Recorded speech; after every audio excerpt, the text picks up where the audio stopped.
The Sphinx asked her riddle 1,000 times over the years. She only received around 800 responses. Those who ran, those who tried to fight, they were not given a second chance to satisfy her. None escaped. She took no pleasure in their deaths, or in any for that matter. Each lost life filled her with sorrow and, increasingly, frustration. Each was one more failure to find the only thing that really mattered to her, the answer, the key to freedom. Of the 800, only 5.5 were unique. Fewer, if different turns of phrase carrying the same meaning, were discarded as well. The count of new responses had dwindled with time, but still she felt a surge of hope each time one was spoken. It lasted only until she tried on the lock that held her captive. Then she turned to the frail creature in front of her and spoke the words that cut deeper and deeper into her heart. You are wrong. Fear filled their eyes, so much smaller than her own. Anger, too, desperation, despair, and, inevitably, hatred. It was the last she saw before they were gone. The last they saw was her maw, teeth spread wide, red tongue out as she devoured them.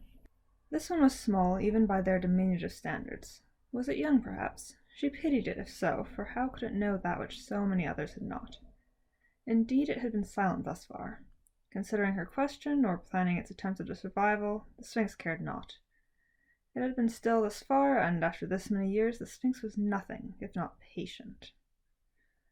After 10 minutes, it sighed and sat on the ground. The Sphinx thought it would declare its answer, or perhaps beg for mercy.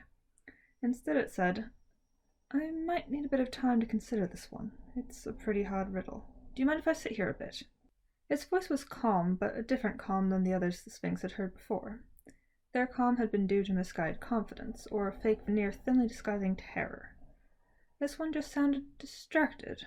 Perhaps it was truly considering. Regardless, the Sphinx had all the time in the world. She nodded and let her deep voice ring once more across the cavern. You may. The little one smiled up at her.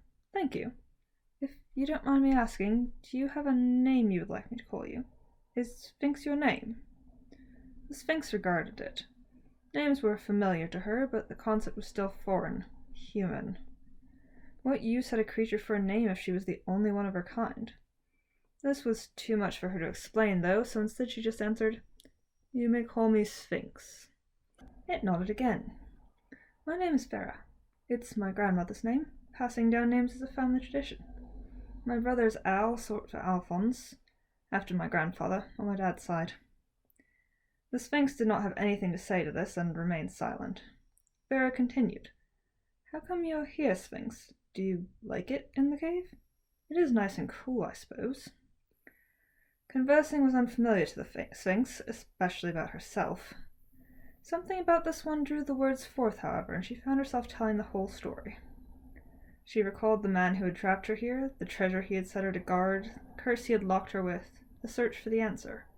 Vera sat silent, listening intently. Finally the words ran out, and the Sphinx lowered her head up to her paws. She felt exhausted, empty, like the words had been all that kept her up, and now nothing was left. The emptiness was a relief as well, though, as if sharing her pain had lifted some of it from her mind. Vera stayed in place after the Sphinx finished. The cave rumbled into silence as the last echoes of her voice bounced against the walls. When Vera spoke, its voice was faint by comparison, and the Sphinx found herself leaning forward to get closer. I'm sorry you're stuck here. I'll try my best to answer so that you can get out, I promise. I only get one try, right? I have to get it right the first time. The Sphinx nodded, for those were the rules of her curse. Okay, I will think then. Will it bother you if I pace? The Sphinx shook her head, and the little figure got to its feet. It walked back and forth across the floor, steps even and slow.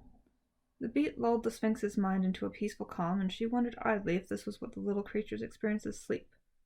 Perhaps not, as even in peace she still watched the motion below.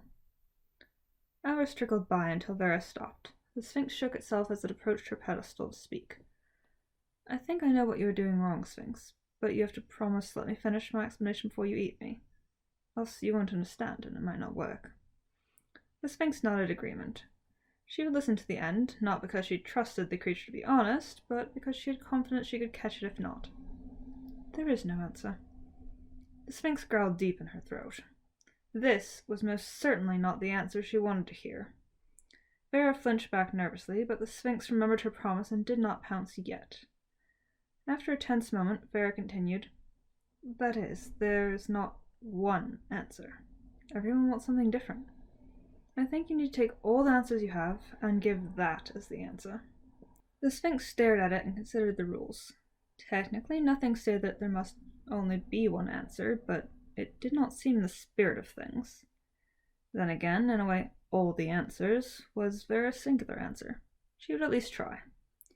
The Sphinx turned inward and gathered all her memories of all the responses and offered the bundle to the lock. Bars fell from the door behind her with a cacophony of metallic thuds. The chains on her soul shattered, and for the first time she smiled down at the one before her. There met her grin with one of its own. Does that mean I get to live? The Sphinx sprang from her pedestal as she had countless times, but instead of baring her teeth, she just bowed. No, it means we both do.